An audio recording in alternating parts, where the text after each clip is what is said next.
16 Ways to Protect Yourself from Demons, Evil and Witchcraft. 17 minutes of reading. Leave a comment. Demonology and Protection from Evil. Protection against demons, evil spirits and curses. There are a variety of remedies available to protect a person from demons, curses or evil spirits and energies. For example, amulets protect against or deflect curses, human or demonic, regardless of whether people are aware of the curses placed upon them.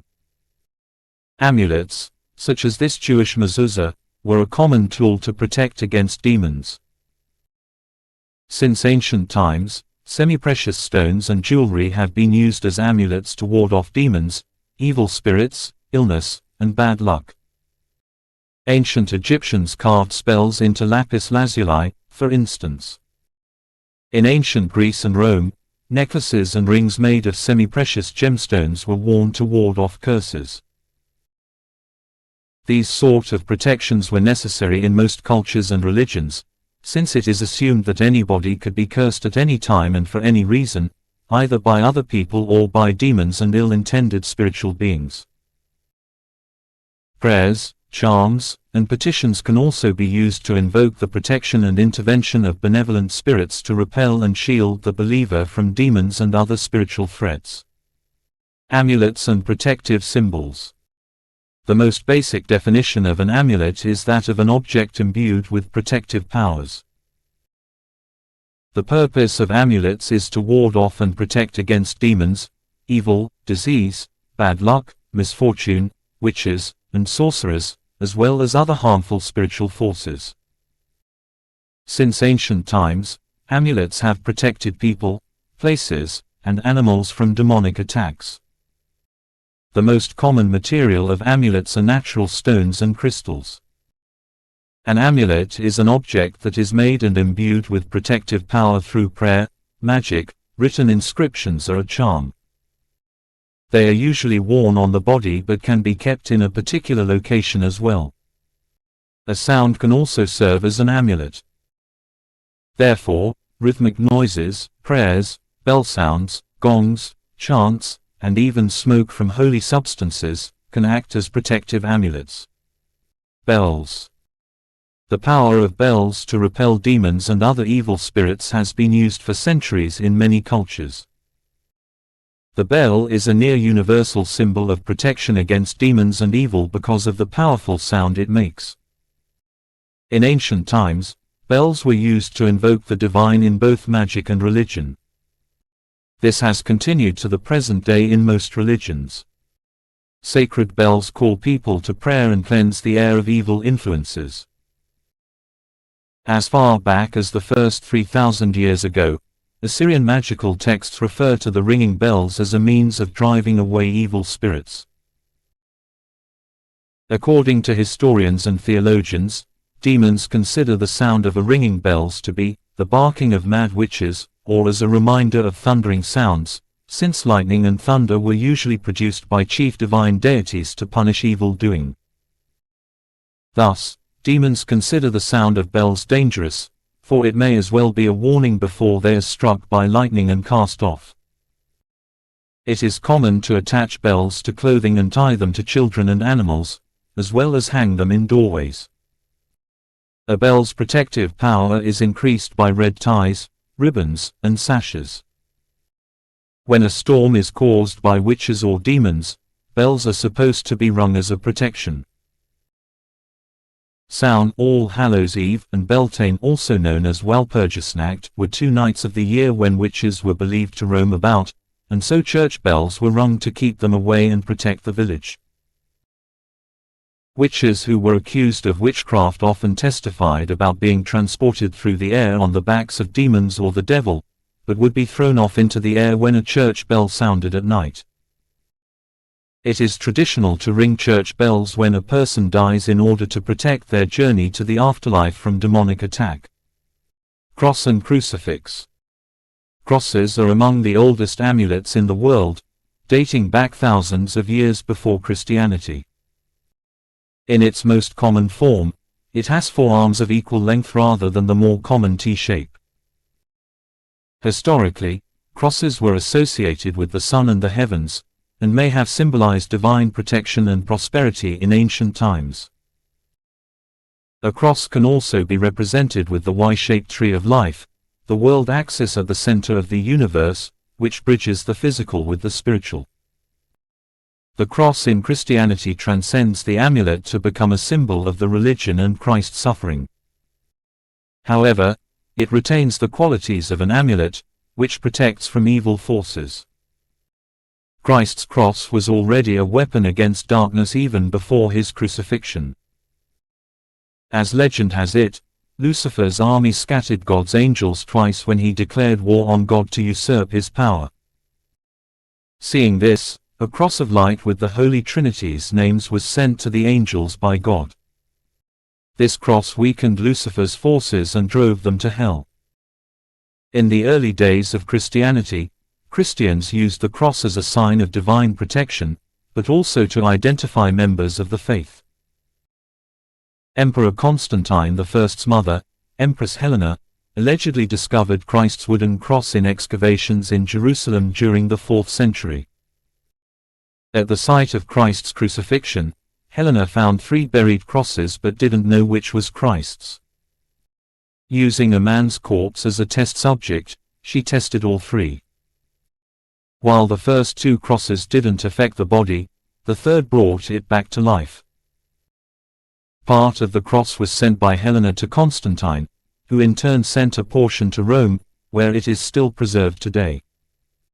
The rest of the cross was reburied by Helena. Amulets made from cross parts became highly valued. With the growth of the Church's power came the growth of the cross importance. Nothing unholy can survive its presence, according to belief. By using the cross and sign of the cross, demons and devils can be exorcised, the incubus and succubus repelled, bewitchment of animals can be prevented, crops will be protected from witches, and vampires will be chased away. To protect themselves against damaging spells from witches and the demons controlling them, inquisitors often wore crosses or made the cross sign while in the presence of accused witches. Routinely, people crossed themselves before performing any small task to ensure there was no evil presence present.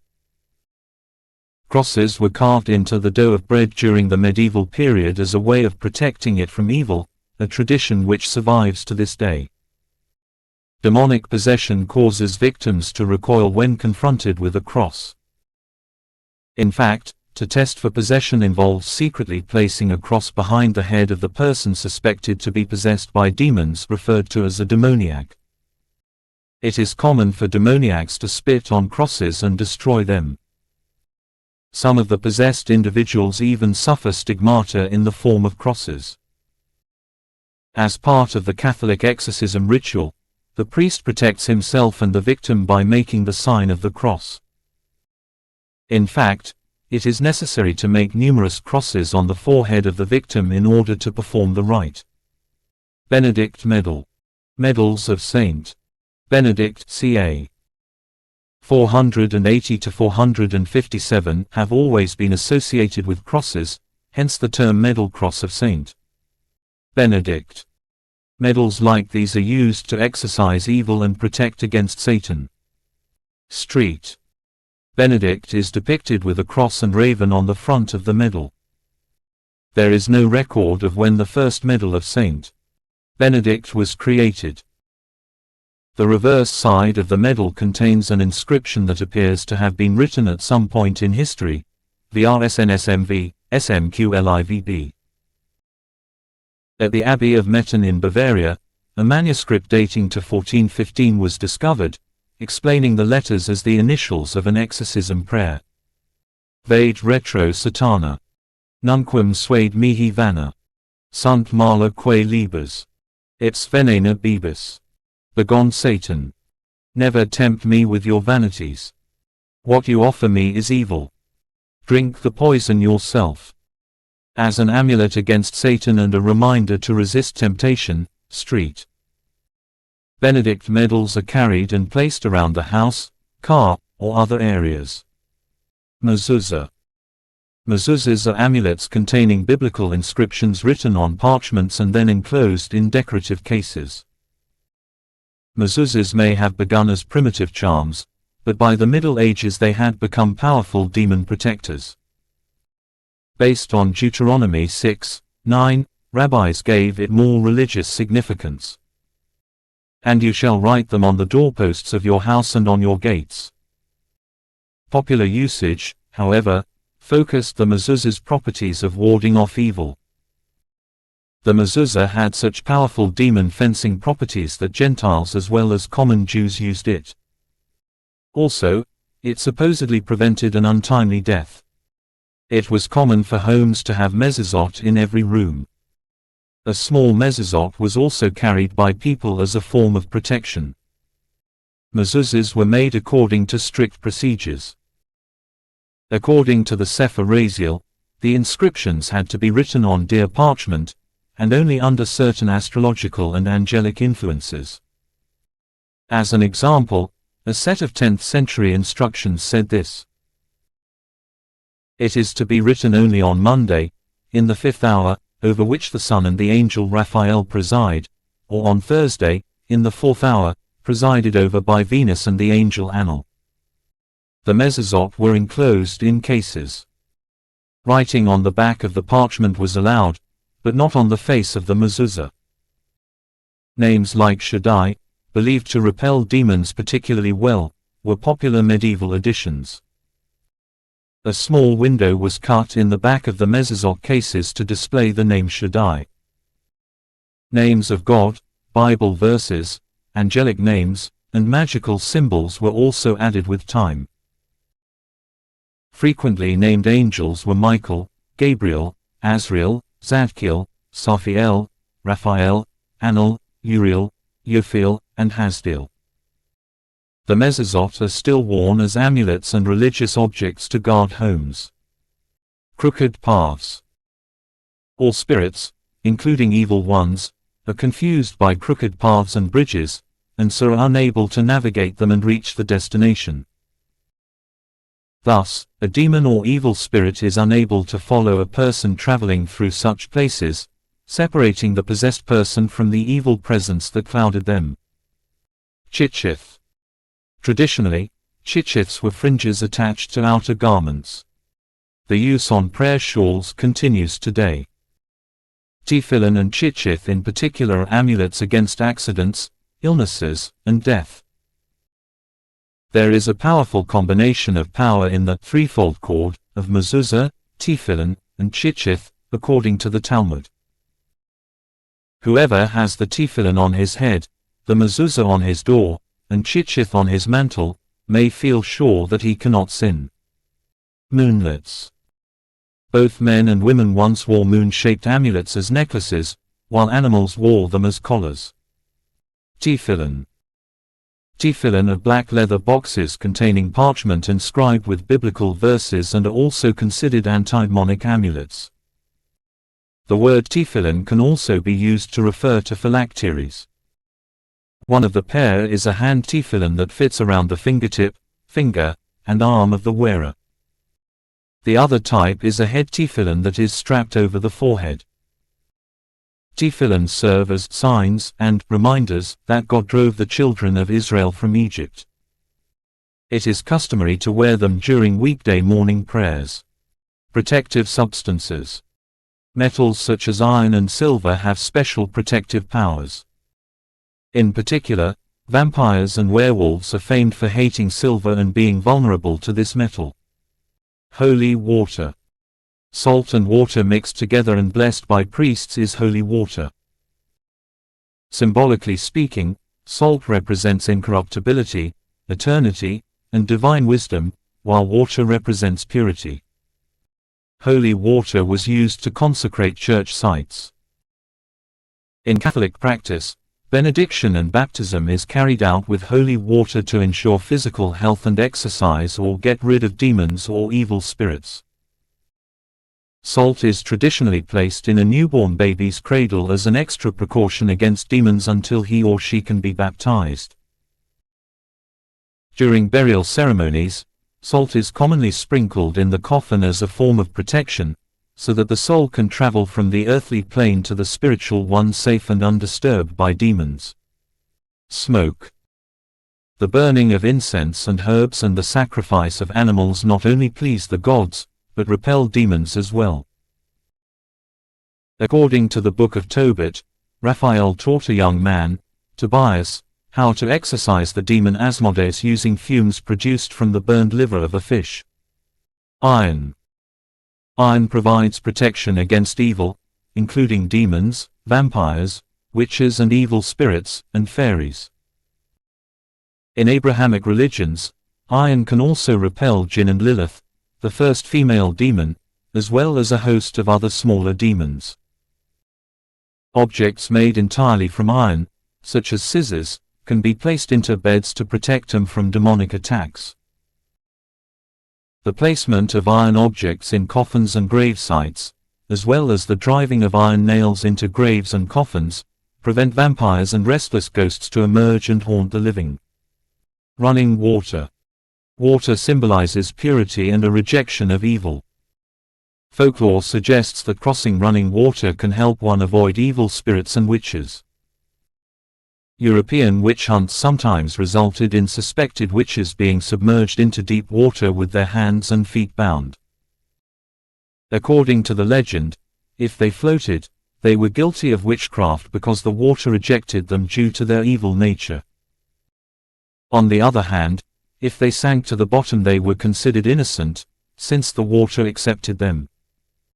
Unfortunately, most of these innocents would drown to death. In modern times, leaving the tap water on can serve the same protective function to ward off evil, at least in one particular room.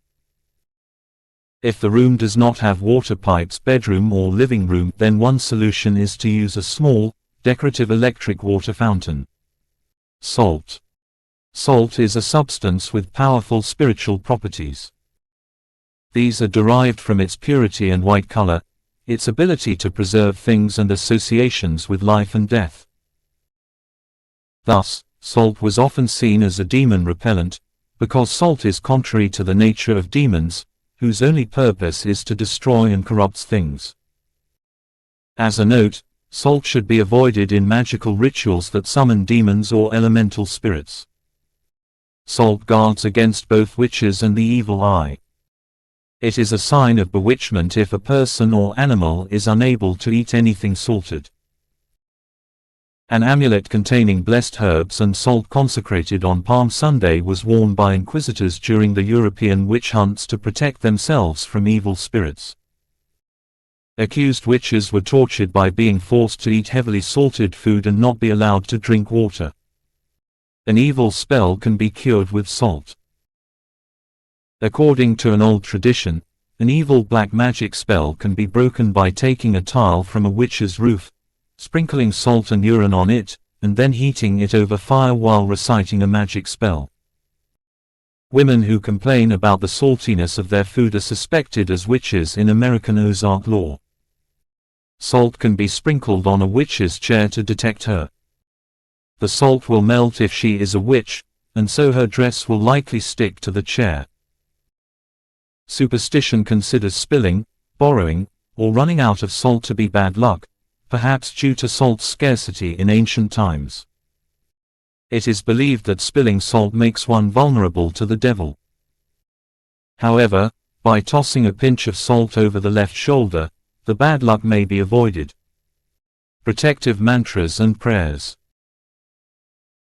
The Vairochana mantra is a protective Buddhist meditation prayer, and simply by reciting it is said to help the practitioner receive success, as well as protection against weapons, fire, water, poisons, substances mixed with poisons, black magic, and even protection from harm by kings, thieves, robbers, and so on. You can also write this mantra down, or simply print it, and leave it a room to ward off sickness, harm, and contagious diseases. If you wish to print the mantra, it is available as a free PDF from this link. The mantra. I prostrate to the three rare sublime ones. I prostrate to the Tathagata, foe destroyer, fully completed Buddha. Arya Vairochana, King of Light. I prostrate to the Bodhisattva, Great Being Akashagarbha.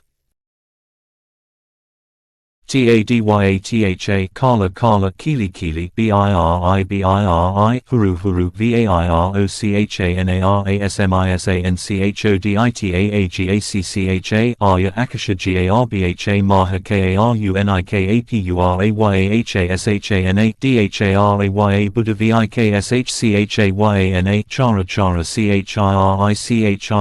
Chirisvaha. Just by reciting this mantra one gains success and cannot be harmed by weapons, fire, water, poisons, substances mixed with poisons, or black magic. Nor can one be harmed by kings, thieves, robbers, and so forth. Wherever this mantra is written and left, people do not have sicknesses, harm, or contagious diseases, and one will achieve the concentration called stainless light. Here the mantra called the heart of Arya Vairochana, the exalted one illuminating the aspects, is completed. Buddhist Vajra Armor Protection Wheel. Below is a fragment of a Buddhist mantra, one designed to protect the practitioner against evil energies, spirits and harm in general.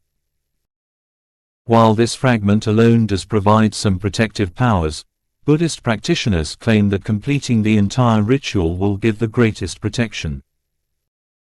If you are interested, the rest of the Vajra Armor Protection Wheel can be downloaded as a free PDF from this link. I become the very ferocious dark blue Vajrapani, holding a Vajra and a snake lasso. My holy body is complete with the glorious ornaments of the charnel grounds. And I stand with my 2 feet stretched out on a lotus and sun. I abide amidst a blazing transcendental wisdom fire. From my holy body fire Garudas, iron scorpions, black pigs, wind, fire, and the noxious vapors of poison are emitted like violent winds and hailstorms, destroying all disease, epidemics, spirit harms, and interferers. At the conclusion of the session, think that all your diseases and spirit harms are totally destroyed. Then abide for a while in the state of meditation on the ultimate mode of existence, emptiness, of yourself and all phenomena, beyond what is to be protected and that which protects, which are truths for the all-obscuring mind. Christian Protective Prayers. In Christian belief, simply reaffirming your faith through prayer, of any kind, is enough to place the practitioner under God's protection. The theological argument for this is that God demands true faith and loyalty, and so any sort of prayer that is sincere automatically proves to God the believer's true faith and loyalty to Him.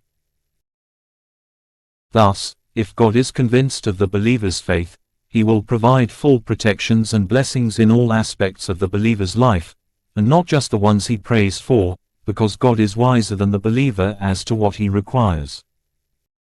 That being said, Christian writings do contain a large number of different prayers for different purposes.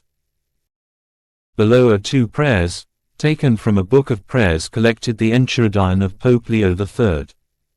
Prayer 1. Make, O my God, my sovereign, your name who is your creation, deliver me from all ill deeds, peril, danger, the language and pernicious eyes of my enemies, who seek to destroy me.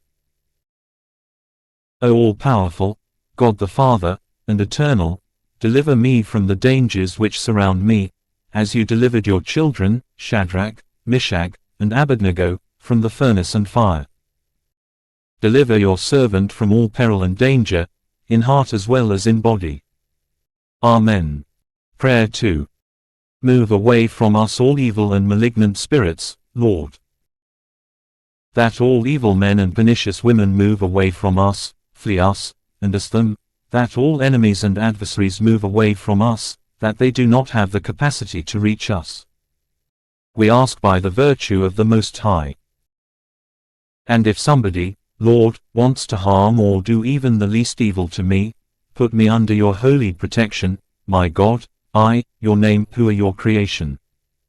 Condescend to do good to me. I ask you by the virtues and merits of all your holy angels, who draw power through you unceasingly, and by all your patriarchs, your apostles, your saints, and your holy paradise. Deliver and preserve your servant from the malignities of the glances of all my enemies, and the same of those which could harm me. Thus it is. Amen. Chant. Gregorian chants are normal prayers, but sung in Latin, are used to quell demons in some possession cases, and to cleanse spaces. Demons are believed to find Gregorian chant unbearable and depart from the location where they are sung. If you cannot sing, then simply reading the prayer of your choice but in Latin will have a similar effect, although not as strong as if it were sung.